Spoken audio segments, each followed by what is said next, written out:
I don't think the mics haven't been plugged in for What? Marsha's or this one. But we still got a recording somehow. Yeah, so it's fine. Okay. Okay, so then I don't need to lean. No one's plugged in? anymore. Yeah, nothing. I do see that this USB is. That is Yeah, I was curious about this USB. Yeah. I'm wondering if it needed to be Should somewhere. we plug it in? Or At this will it point, change no. the It'll be weird. sound Yeah. so much? So, Yeah. yeah. It's That fine. okay. I'll just. Okay. Whoops. Hey, you! You're tuned in to the Skirts Up Show with Samantha and Melissa. Join our mission to normalize failure, but still uncover the positives at every twist and turn. Skirts up. But keep your panties on.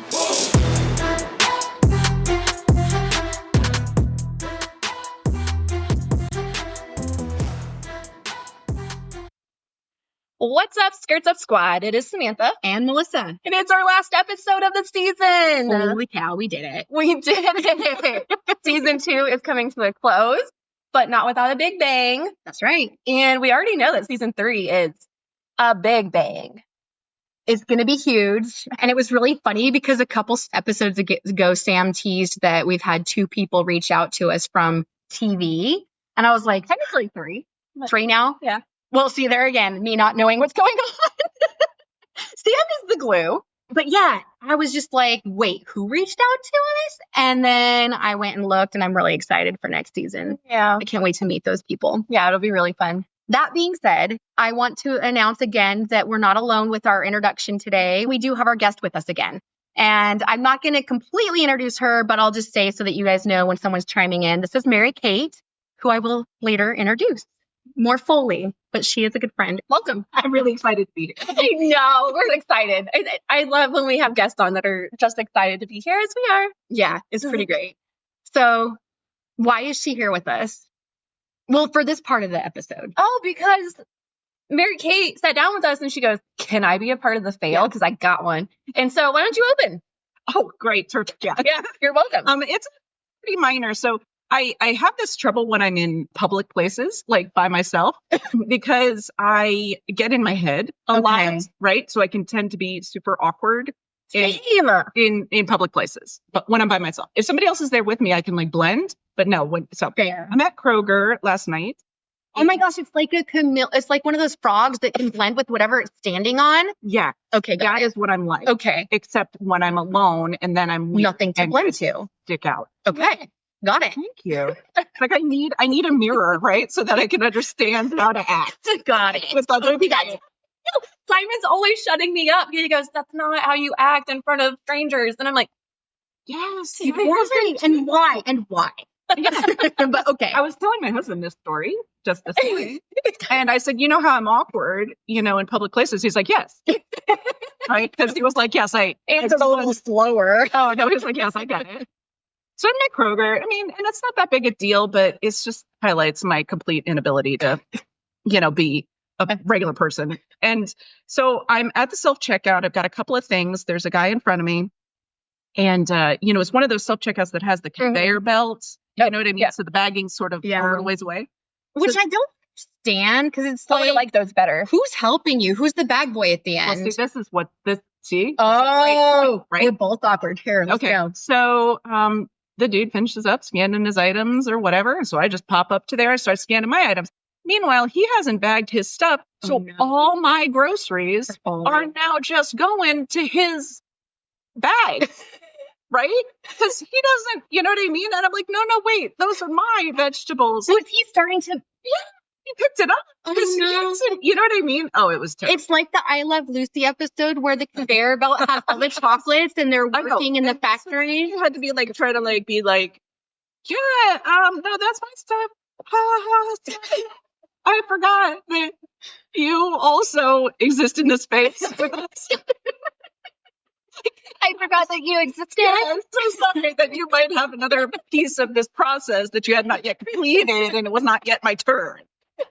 So anyway, awkward in public. That's Fair. Yeah. I love it. I love that because that is me. And I'm actually kind of sad because then that means I'm never going to grow out of it. So thank you for that. You're welcome. It's like we added it. Yeah. Piled it on. That Sam just called me old, right?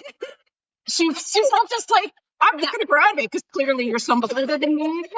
Still there. Well, You are putting words in my mouth. I've been in therapy, and that is just not how this works. I've been in therapy. I love it. I also have been in therapy, and I'm pretty sure you called me old. Melissa Walker. I just mentioned her before you did. Walker, tell us. Yeah. Tell her that this is not how it goes. All right, Melissa, go with a fail. I get a fail? Yeah. All right. So my fail is that about a year ago, I ordered this fabric for the shop that it was really, really, really pretty, really cute. And what I wanted to do was I was inspired by this woman who designed the fabric. She has a website called tildasworld.com. And on her website, she has so many different free patterns. Okay. And so what I did was I was looking and I saw that there's these really, really cute little geisha girls that she has. And I, as you know, met my husband in Japan. It's a big part of my life. And so I wanted to make a Japanese quilt. So she had Japanese lanterns on her quilt, in one of her patterns. She had geisha girls in another one. She had teapots in another. And so I just started pulling all of these different quilt patterns that she had and decided I would do like a row quilt. So there's a row of geisha girls, there's a row of poplar trees, a row of, houses. But the thing is, because I pulled each pattern from a different quilt on her website, they're all made of different dimensions. And I had to do a lot of math to try to get them to all fit in the same size of a row as each other. That being said, my smart self thought, well, let's display this in the shop. Well, then everybody was starting to just like, oh my gosh, I want to make that. And I said, okay, yeah, maybe we'll do like some kind of a block of the month. I'll teach you how to make each block. You guys, it was way too overwhelming because once I started doing all the math, it was like, no, no. Did you cancel? Yeah, kinda. It was just one of those things where they kept saying, when are we doing it? And I'm like, oh, I don't know. I think I've been off Never. too. And then they all kind of realized, yeah, that's not happening.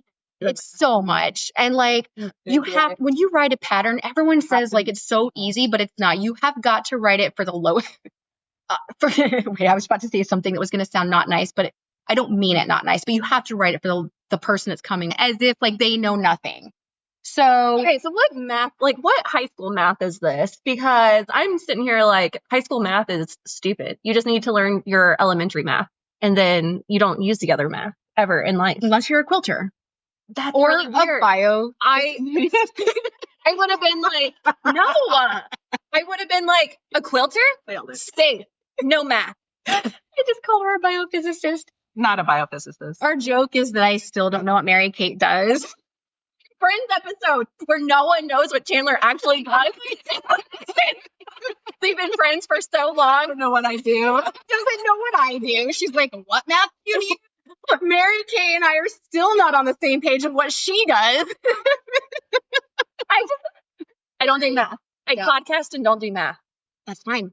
Never will. Anyway, long story short, I've got this gorgeous quilt hanging on the wall, and I am able to say, oh, well, we have the fabric over there. And you can get the patterns online for free, but you can't turn it into a quilt like I did unless you can, because I just don't have it in me right now to write out the pattern. And that's the part that's taking So forever. you're like a quilt shop tease. Yeah, that's kind of what I did. And I feel really bad about it. This could be yours. No, it can't. Joking. Yeah. Only so you can see how cool I am. Just kidding. It is beautiful. Well, thank I wish you guys listeners could see it because it's a Oh, lovely. they will. I took a photo of it. I'm going to post it. Thank you. Yeah. Yeah. And it's really beautifully done. Melissa's very talented. But as you pointed out, it is not a quilt. It is not. And Sam now knows that. Too. I can't be to her anymore. No, you cannot. I always come in. I'm like, Melissa, tell me the things. Teach me something. And then, she'll pull out like a cool fucking old machine, or she'll pull out like, what else have you Remember I pulled out the old quilt 1930s? and Well, actually, it was early 1900. yeah. Yeah, And I don't know the difference. You could be just telling me shit. I was. So now I'm Mary Kate. Just kidding. Mary Kate is here to set the record straight. Melissa is full of shit.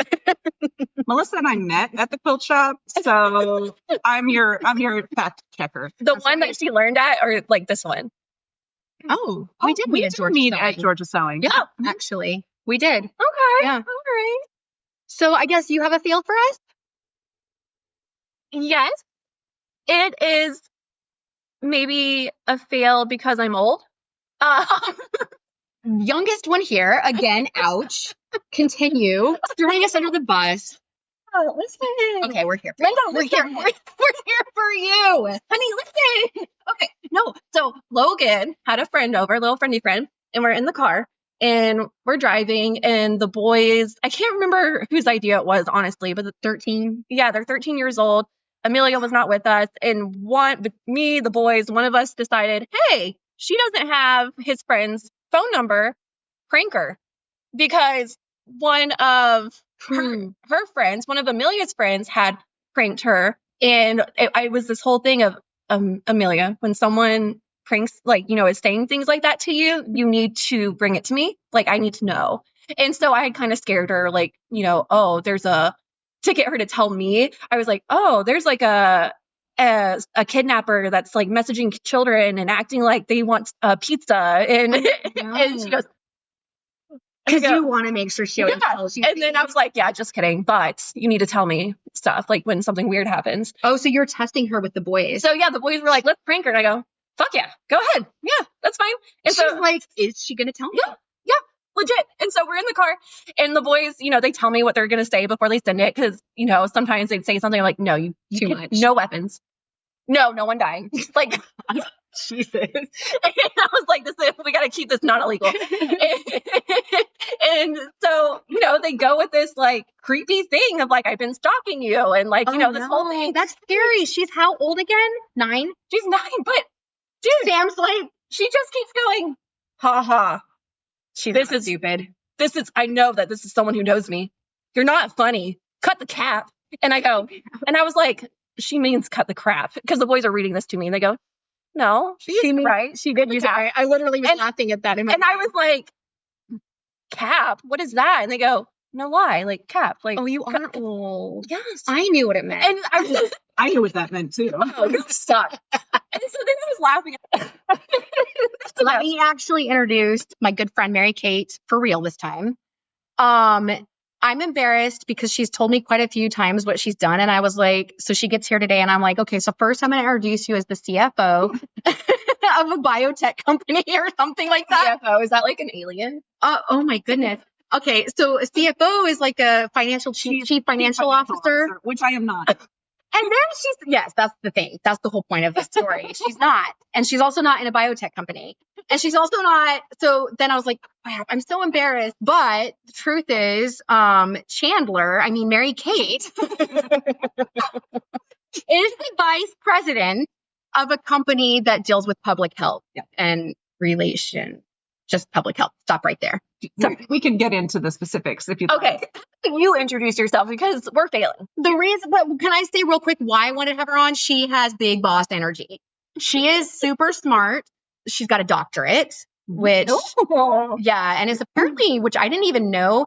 And then one day she was talking to some of the students in a class that we were all in, and she was teaching it, but she named her college and they were all like, oh, and I was like, oh, that's a good college. I don't know.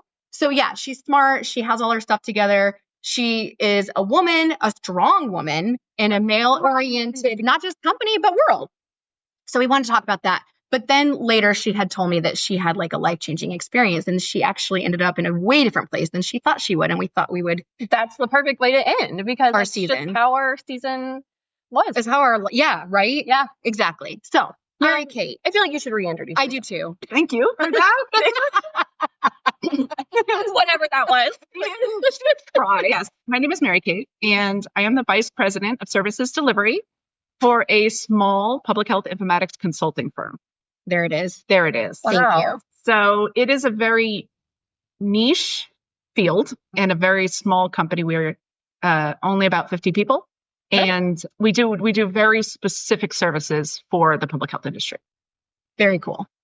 So you were telling me one day, we were talking about, I think what started it is we were talking about, oh yeah, I remember being in my whatever 30s. Oh, and not knowing what you were doing. Yeah. Or thinking you know what you're going to do. Yeah. Either way, she thought she knew. I had no idea. And I thought that I was going to own a vet clinic. Right. So and then the whole point was she told me this really cool story. And in my mind, it just made me realize sometimes if we'll listen, life will tell us where we need to be. Yeah. So I have taken a couple of turns. I mean, I guess I wouldn't say that I'm like, I didn't go from being like a scientist to being like a, potter or something. Sure.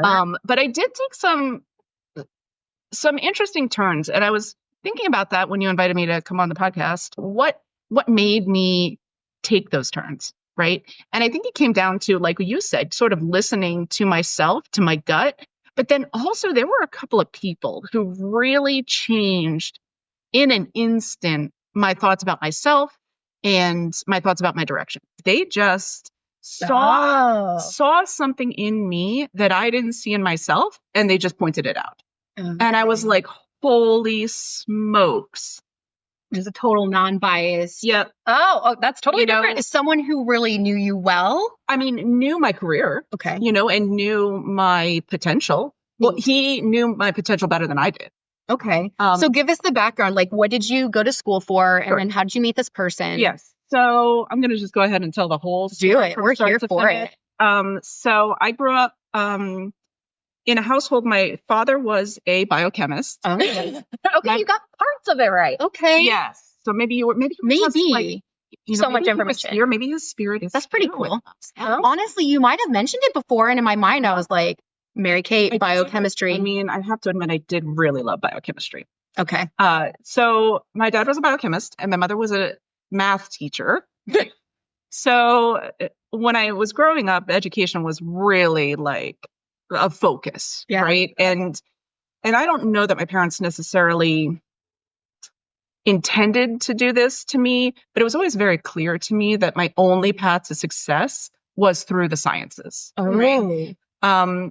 It was always my dad has a doctorate in biochemistry, and it was just always very clear to me that, like, if you wanted to be successful in life, you had to go get an advanced degree in a science. Interesting. Which, now that I'm older and have seen the world, is such a ridiculous thought that it's incredible to me that I was just like that. That's my only path. You don't have to go to school to do great things. Yeah. But when that's your example, and then that's, Yeah.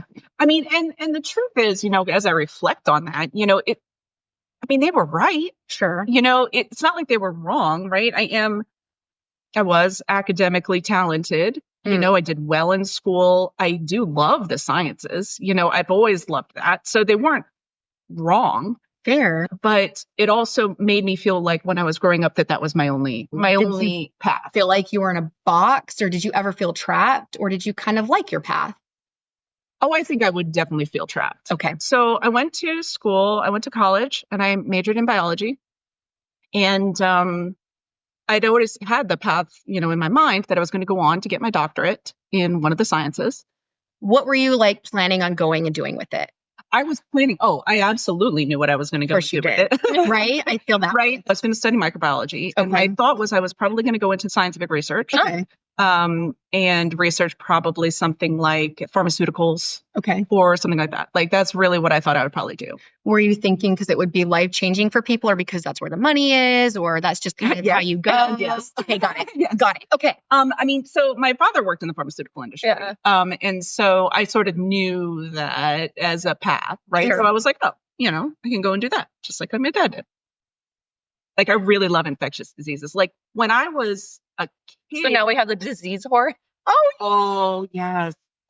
That's what's interesting about it, because my graduate work was actually in gonorrhea. So No way.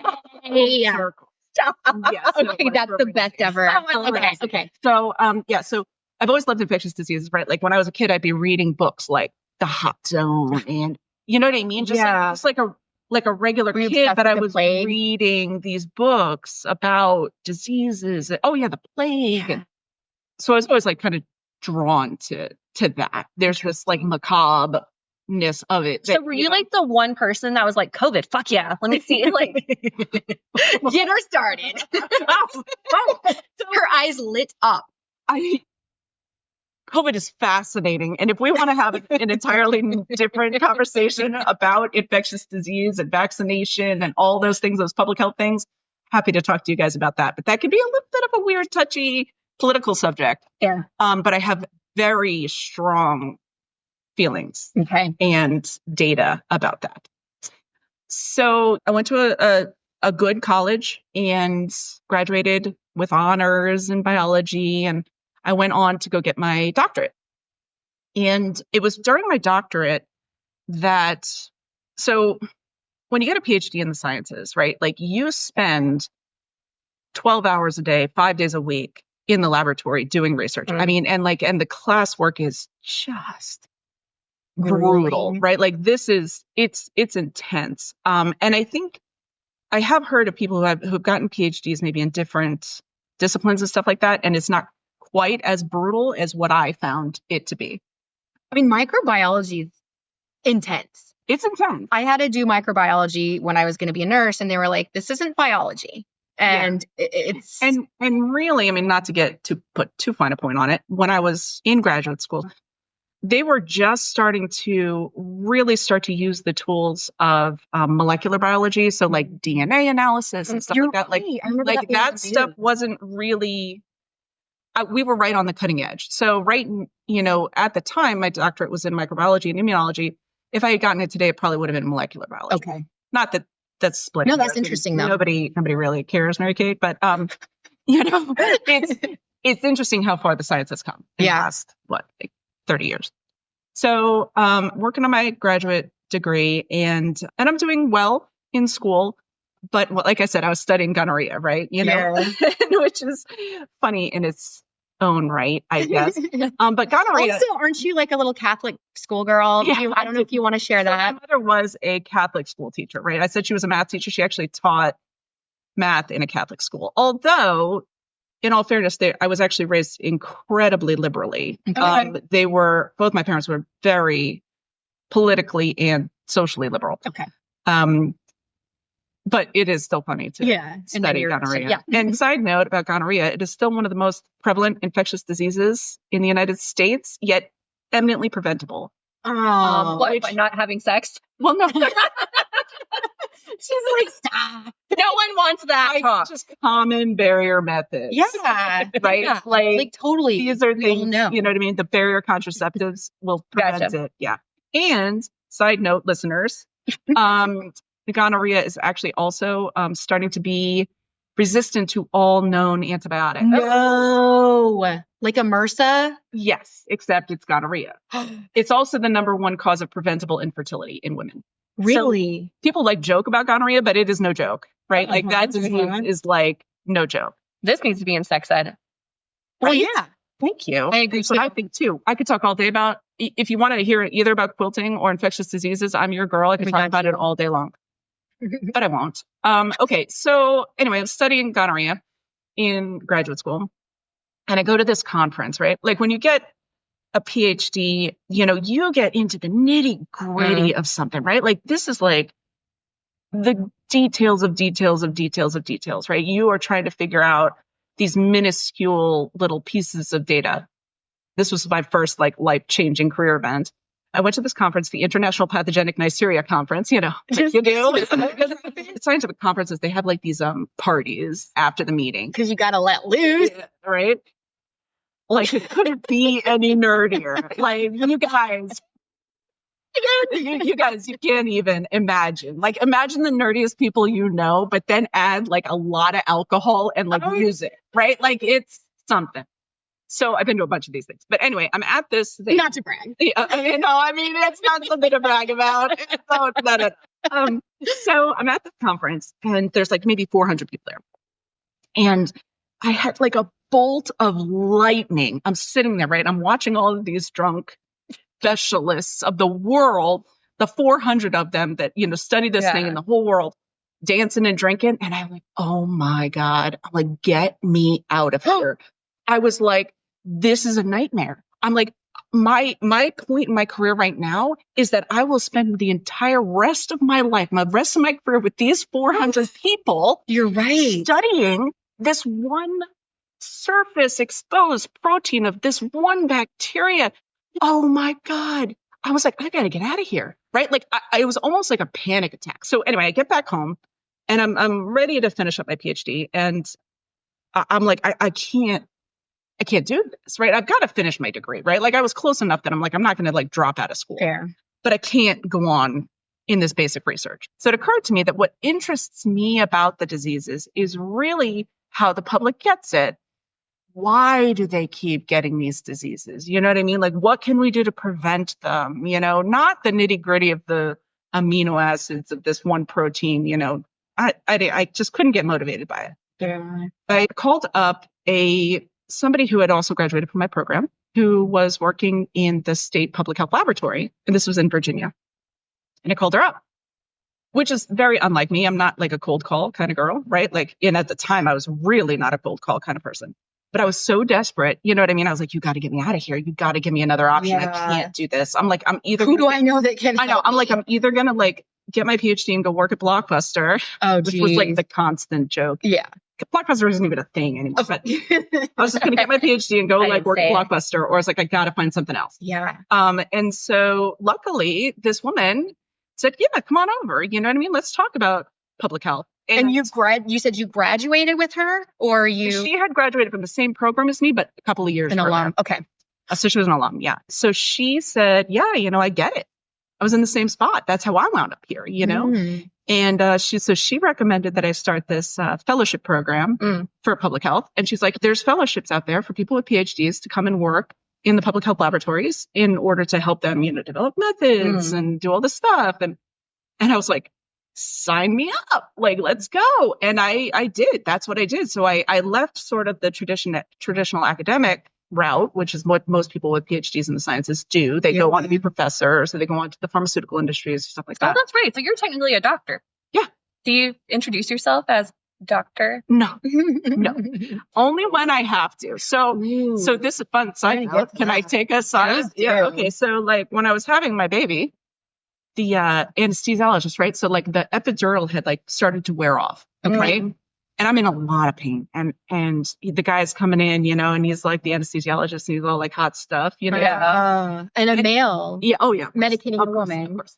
And he's like, "Oh, hey there. You know, I hear that we're in some pain over here. You know what I mean?" And I said, "Yeah, I'm Dr. Yostaliev." Hey, Skirts Up Squad, it's your girl, Melissa. And as a small business owner, I love to support other small businesses. Currently, one of my favorites is the Golden Buttercup Candle Company.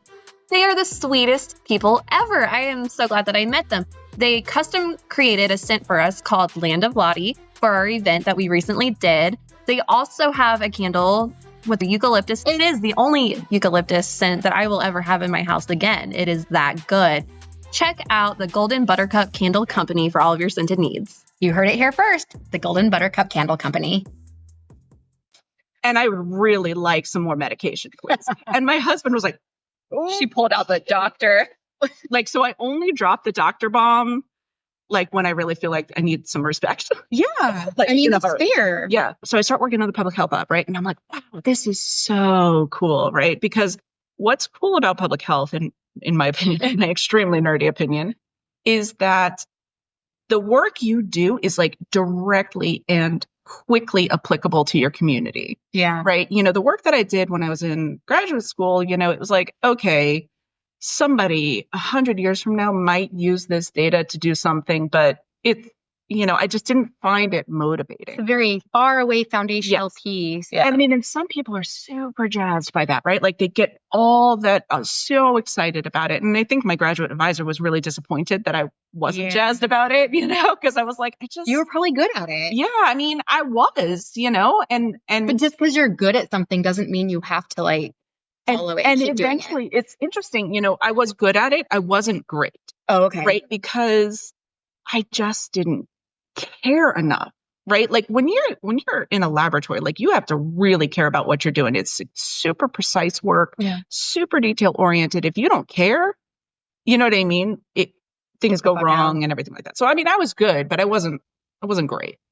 But when I got to public health, I was like, wow, this is so cool. You know what I mean? Like this is so exciting. Because we would work on things in the laboratory that you would see on the news that night. You know what I mean? Like, oh, they identified a case of this and, you know, whatever, you know, like we're doing the testing that people are seeing on the news, right? Wow. And I was like, this is so exciting. Okay, And that is cool. one of the things that was really neat about public health, and I did a lot of different things while I was there, right? Like when I worked in the laboratory, I worked on infectious diseases like influenza and West Nile virus and pertussis, which is also called whooping cough. I did work on gonorrhea, of course, it follows me in not a weird way. And also I got to work on really cool things like agents of bioterrorism. At the time, this was not too long after 9/11 for those who were around during that time, and the anthrax attacks. That's literally the first thing I think of when someone says bioterrorism. Yes. So that was something that we got to work on, right? Like we did that work. And so it was really exciting work. And I've always thought public health is really exciting. I mean, just for anybody who might not remember or be younger than us, I remember like the anthrax attacks were a huge deal. Even people like in our normal neighborhoods were like, it was like, check your mail, make sure there's no powdery substance in it, as if that we were all going to be attacked. Yeah. Just randomly. Well, some people did die of it who just randomly got some mail. It was insane. It was insane. And so people who don't know about this, not too long after 9/11, and I don't know that they've ever entirely proved who did it, actually sent anthrax in the mail to some senators and to some like news outlets and stuff like that. And the thing that happened, which really what terrified everybody, was that when these envelopes go through the mail, the anthrax actually spread to other pieces of mail. So it didn't just go to the senator's office or to like, I think it was like NBC or something. Some other random people. Got you. So when I'm sitting here thinking like, why would I get anthrax? Yeah, why would they target my family? They're not targeting. And then there's also a really big deal at the post office processing place. A lot of those people got sick. So it was quite a thing at the time. So anyway, I did a lot of that work. And then I finished up my fellowship, and this is poor timing for a woman in any career. I was finishing up my fellowship and I was pregnant. Oh no. And I was trying to interview for like a full-time job. To everyone's credit that I interviewed with, they did not look below my chin. They were probably afraid to. Like the whole time. They were like, we are not acknowledging what is happening here. But it worked out fine. I got a job in the lab that I had been doing my fellowship in Virginia. And I knew they wanted me to stay. I knew that they had, they were going to hire me if they could. So they did. I worked in that laboratory for several more years. Okay. So then the next big twist to my career comes. I'm working in the laboratory and doing molecular biology testing and stuff like that. And I was like a senior. As you do. Like you do, No big deal. Tuesday. So I was like a senior, like I was overseeing several different types of testing and stuff like that. And they call me up. And when you're a state employee, they could basically ask you to, other duties as assigned is what it's called on your job description. They call me up and they're like, hey, we're doing this new thing called a laboratory information management system, right? It's called a LIMS. And we need help. We need scientists to help us do this, Is it a software? Yeah, it's software. Okay. It's a software that helps you manage your testing workflows, your samples and stuff like that. And interestingly, I think it's interesting, a lot of the money that went to developing these systems, these software systems, actually came from the money that was flooded into the public health system after the anthrax attacks, because they realized that the infrastructure, the like software infrastructure running these laboratories was not ready to respond. So the government sent a whole bunch of money into the public health. That's one interesting thing about public health, is that the money that comes from the government comes in these huge waves. Okay. Right. So like the bioterrorism money, lasted for you several had to have a real scare. years. You know what I mean? There was an influenza pandemic of 2009 that, sent another wave of money. COVID sent another wave of money. So it's very unstable. The funding for public health is pretty unstable, unfortunately. Which is sad. Yeah. Because like clearly our health is our lives. It is. Yeah. We're all the same and not going anywhere. So why aren't we constantly putting this money into Being ahead of it. But yeah. Okay. I know. Yes. Did not know that. Thank you. Yes. Here I am. It's like you could work in public health. Yeah. Here I am. I'm going to tell you how it is in your sector. Appreciate that. Appreciate it. So anyway, they call me up. They're like, you need to sit on this committee to implement the software. I said, okay. So then I get introduced to this whole world of the data, right? Like the data that's captured on testing workflows, the data that's captured around people who are being tested and stuff like that. And where does all that data go? And what do we do with it? And, and it just expanded my world of understanding of public health so far. Cause like I was doing my test, right? Like I was like, yep, sample, test, result. And this is exciting because this work is really important. Then all of a sudden I could see as we started to implement this software and like where all this data goes and what people are using it for. I was like, holy smokes, that's super cool. Like you just blew my mind from like my laboratory to the global impact. It's the big picture. Yeah, of how this all works. First of all, I thought public health was cool, but I was like, because like the PhD in molecular biology wasn't nerdy enough. I was like, I think, what I'd really like is to layer IT on, right? You know what I mean? I was like, yes, how about software development and public health science? Oh my God. You went to school again? No. Oh, I was about to say, oh my gosh. No. But joining the team, to implement this, I was like, holy smokes, like this is so cool, right? Like I love this stuff. I made this big decision and, for people who are scientists, if we have any scientists who are listening, this is kind of a big deal, right? To leave the lab. People talk about this all the time. It's kind of frowned upon. Like if you're a scientist and you're like no longer in the laboratory doing the pipetting with your lab coat and safety glasses, you're not you go, scientist. Yeah, it's kind of frowned upon, right?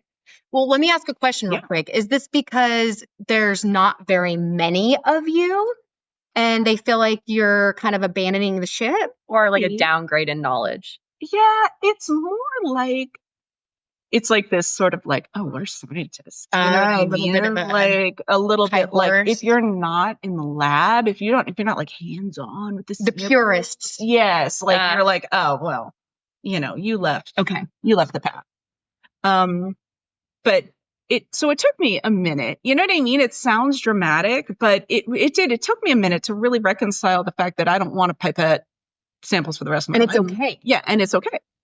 And it was a great choice because I was, like I said, super passionate about public health. But then like once my vision got expanded to how do you use this data, and it goes to the CDC and then it goes globally to the World Health Organization. And then this is how they make decisions about vaccinations. And you know what I mean? Like all this stuff, it's like so cool to me.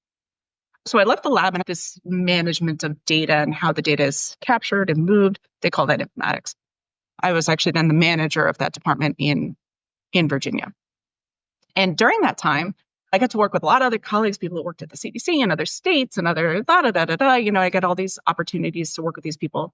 And you see them at conferences, the whole like get drunk and dance and whatever with a bunch of nerds, right? Different 400 nerds. Yeah, different 400. They're way cooler than the first 400 nerds who was like clearly not like, oh my goodness. Who's throwing us parties?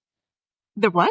No, who's throwing us parties? We throw the parties. Yeah, you guys throw the parties. Yeah, okay. Yeah, sorry.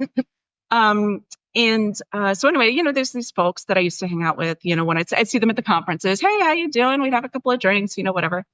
And at the time when I was at my lab in Virginia, there was an opportunity to move up again in the laboratory to become a laboratory director. Okay. And I had the credentials because I had the PhD. The only thing I needed to do was you have to be licensed to do that, right? So I'd have to take this licensing test. So I was studying for the license. They have like a lab director license? Mm-hmm. Interesting. Yep. You can't. You probably have to have like some sort of security. Oh, it's a lot. It's all about safety, ethics. Is it through this? Is it state mandated or is it something federal? I believe it's federal. Just curious. No, I think it's federal. Yeah. Okay. Yes, it's federal because you can go. But that's good. That's what I was just wondering. Is because I was like, I'm trying to think back because I was like, can you like take your job or yes now? You can. Okay. Cool. And people do this, like there are lab directors who do this like for a living. They're just lab directors for a bunch of different laboratories. And that's all they do is go all around to these different labs and in the nation, and do that work. So anyway, I was studying for the lab director exam. And because I really felt, again, like this was my only path forward, right? You know what I mean? Like I was like, I'm a manager now. Yeah. I want to move up. There's this opportunity. Why do we do that? You take your test and you go and be the lab director, right? So I'm studying for this test, which, side note, I did take and failed like a champ, like didn't even begin to try to pass this test. Oh no. And it was just pretty typical of those type of licensing exams. You usually have to take it again. Yeah, usually people don't pass them first time. But anyway, that's neither here nor there. So I told one of my colleagues that I had seen at these conferences that I was studying for this test. And he's like, okay, cool, whatever. Then I'm leaving the conference and I say, hey, his name is Jason. Jason, if you're listening, thank you for this. Oh, I'm sure he won't listen to this. Jason, stop it. You have no idea. thank you for this. I told him thank The you for ears we this. reach. But he's like, I'm like leaving the hotel. Hey, Jason, bye. It's good to see you. La la la. And he's like, hey, quick, so just real quick. I said, what's up? And he said, you're studying in to take that lab director. I said, yeah. He's like, listen, I got to tell you something. It's like, what's that? It's like, you're selling yourself short. Oh, And I was like, what? Like, who says that? also, And- you're like about to embark on something cool. Yeah. And he's like, listen, I think that you're super talented. You have all these, good things that you can do and stuff like that. You'd be stuck working in Virginia for the rest of your career doing it's like a terminal job, right? You know what I mean? Like You're ending. he's like, you should come and be a consultant with us. And I said, what? You know what I mean? Like this blew my mind. There's other options? And I was like, what on earth? And I said, that's really interesting, but I have to get on this plane. So I need to talk to you more about that. So Okay. I'm flying back. The conference was in Atlanta and I lived in Richmond, Virginia. Mm-hmm. Flying back. I remember looking out the window thinking to myself, maybe I could. Like maybe I really could just get off this path again and take this other path. Yeah. Maybe. And I was like, and you've got that gut feeling and you're like, I think that's the right choice. Fair. Yeah. Nothing. I was like, yeah, maybe he's right. So I go home, I talk to my husband, and my husband was like the best. He was like, let's do it. My husband was a stay-at-home dad, Oh, right? So he was always like, Supportive. yeah, like go ahead, let's do it. And so then I follow up, right, with Jason. And Jason's like, yeah, hey, just kidding. FYI, I don't actually work for that company. You'll have to talk to this guy, John. Oh. And I didn't get permission from John to say his name, but his name is John. It was a million. John Smith, John. Yeah, it's like, his name is John. 15 minutes later, John texts me. He's like, I heard you spoke with Jason. I'm really interested in talking to you more about that. Apparently, that I know now, he's like, yeah, Mary Kate, everybody knew who you were. What? He's like, yeah. He's like, the fact that you wanted to come and work for me, he was like, it blew my mind. He's like, I jumped on that. He's like, because you knew everybody, you knew this. I didn't know that I was like a player in the field. You were just going I about was your just job doing and my job, right? you were probably And good he at was like- networking without realizing it. And he's like, no, he's like, everybody knew who you were. And he's like, I knew that if you came and worked for me, we could build something. Wow. And he's like, so that's why Whoa. it took me like 15 minutes to text you back or whatever, because he's like, I didn't want to let that opportunity slide. Wow. Eventually, he does wind up offering me a job, and I was the first person he hired. Okay. So it was just him starting his consulting firm, and then he hired me. So it was just him and I. Oh, that's a And- terrifying change. Yeah. You're right. I had the guts. So I left a state job. The state has crazy benefits, crazy retirement Yeah. benefits. People don't usually leave state jobs Mm-mm. to go and start this little consulting firm with this guy I had met at conferences a bunch. So you're saying that you kind of were following your gut again? I was totally following my gut. Oh my Totally God. following my gut. And so then I start doing informatics consulting, public health informatics consulting. And since then, that was just past 10 years ago. And I've worked my way up that company. We're now almost 50 people. John is still the CEO. I'm the vice president. And we've got all these different service lines that we provide to states and federal government and stuff like that doing this work. Changed my life. I not only did I leave the state, which was scary, I moved my family Yeah. to Georgia. Yeah. Literally moved state. Out of state.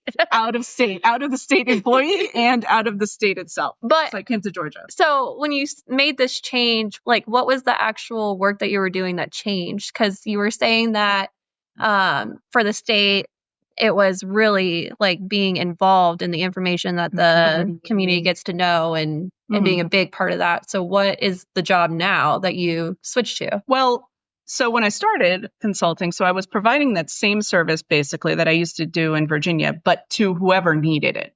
whichever state needed it, which was also really cool. Because like I said, one of the things that brought me out of the lab and into informatics in the first place was like this globalization of this data. I still only understood what was going on in Virginia. Now, as a consultant, I can work with all the states, right? Like I can work with any state. This is a really, please, informatics. Yeah. Tell us, what is that exactly? It's funny because it's poorly defined in general. Okay. In general, informatics is the storage and exchange of data to solve problems. Okay.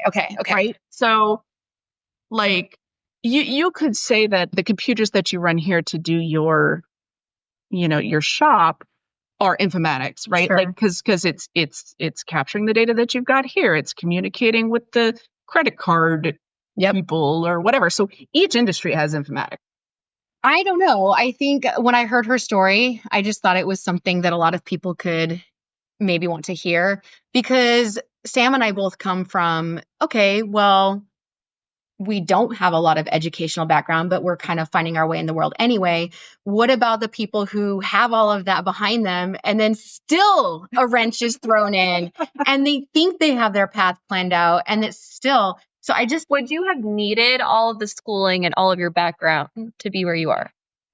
That is a really interesting question, because I think about that all the time, because people ask me all the time, should I go and get a PhD or whatever, right? And I'm a little bit like, I don't really know. It's really hard to like look back. It certainly opened doors for me that probably wouldn't have been opened if I didn't have. Yeah, I mean, you were with the 400 people in the world who studied one little thing. Yeah. And then I, ran away because it was terrifying. But no, I think it's interesting that you asked that question too, because, and I think this is part of what Melissa is interested in hearing about, though, is that right now, so I'm the vice president, right?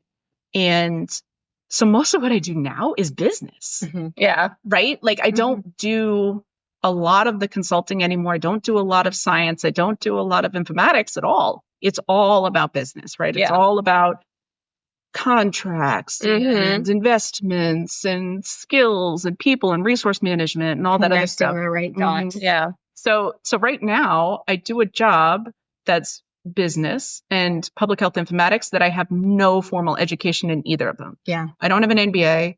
I don't have any formal information technology education. Yeah. All of it's just been on the job. Yeah. Right. And I was thinking about this, like business. So if I go back to my roots of biology and microbiology, right, those are all just systems, right? These are just all systems about how molecules interact and how organisms interact and all that stuff. It's the same thing. Business is the same thing. It's all about inputs and outputs and systems that help support it, right? So it's like, once you I'm kind of like a systems person, right? Like if I can put it into some sort of organization in my head, I get it. So business, it's going to sound really kind of dumb, but business is not that different than just like biology. Honestly, I'm glad that you said that, because I feel like there's so many different things in this world that we can understand our peers with, even though we're coming from very different places, just because there's some foundational similarities, if that makes sense. Yeah. Even though we don't have the same schooling, we can kind of say, oh yeah, I can see what you're talking about there, because in my quilting world, blah, blah, blah. You know what I mean, though? And so I think 100%. I love that you're saying it's finding that commonality again. Mm-hmm. And I think too, it's like I know a lot of people with PhDs, right? And I know one. It doesn't mean anything about the person, right? Like, because some people are like, oh my gosh, you have a PhD, you must be so smart. I'm like, no. Don't make that assumption. You know, some really dumb doctors. Yeah, you know what I mean? Like, I think the only thing a PhD really tells you about somebody is that they can doggedly pursue a goal. Stick it out. Yeah, they could stick it out. You can change your path. Yeah. You don't have to say, hey, this is what I said I want to do, so this is all I can do now. Yeah. You can do something scary. Yeah.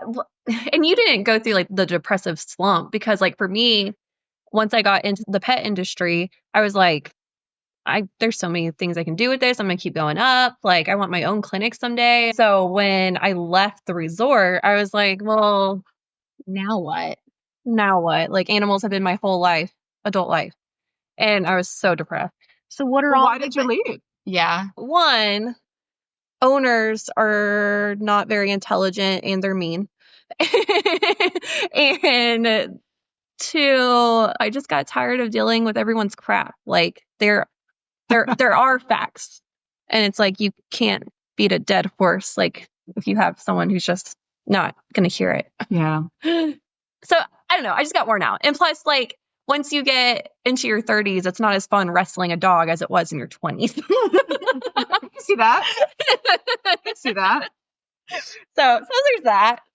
But yeah, so that was a bummer for me. But I mean, But I was going to say, kind of taking it back to what Mary Kay said, like she's not using her formal education. You're not technically using the information that you learned in the vet clinic with like, you know, monitoring the heartbeat. I don't know. you draw some blood, All clean the that. catheter. But you have a lot of knowledge that you've brought. Like you have brought to this podcast, like there's all the time where you're like, hey, I used to have to do this for the vet clinic. And I'm like, oh yeah, she already has this. She knows how to do that. Like, so there's been a lot of things that you've learned and had been able to take from those experiences. So they're not lost experiences, I guess is what I'm trying to say. I don't see it, but I believe you. Well, hopefully when you re-listen to this episode, you can see something like that. Because that's what I kind of think I was hoping to say, have Mary Kate kind of share with people. Yeah. I really, really liked that she put a lot of work into some things. It's not all for naught, though. Yeah. I think that's absolutely true. Yeah. So, moral of the story, you are not bound to what you thought you were. Yeah. That's very true. And listen to the people and listen to yourself when people tell you things or when yourself tells you something that this isn't the right choice for you, and see if you can find another option. You are ending season 2 of Skirts Up with Dr. Mary Kate, Dr. Melissa, and Dr. Samantha. Oh, no, I don't feel like I should say that. I'm feeling embarrassed that I made that joke earlier. But we're doctors of podcast. Okay, fine. You're allowed. Thank you. I'm going to bestow upon Thank you. She gave me you. a pass. Honor. Yeah. Thank you. Skirts out. See you next season. If you liked what you heard today, hit that like button, or the subscribe button, or whatever button it is that you have. Just hit it. To continue this conversation with us, join the Skirts Up Show on, what is it again? Well, we have Facebook, we have YouTube, And Pinterest. and no, we do not have a Pinterest, but we have Instagram. You knew what I meant. Rate and review. Rate and review.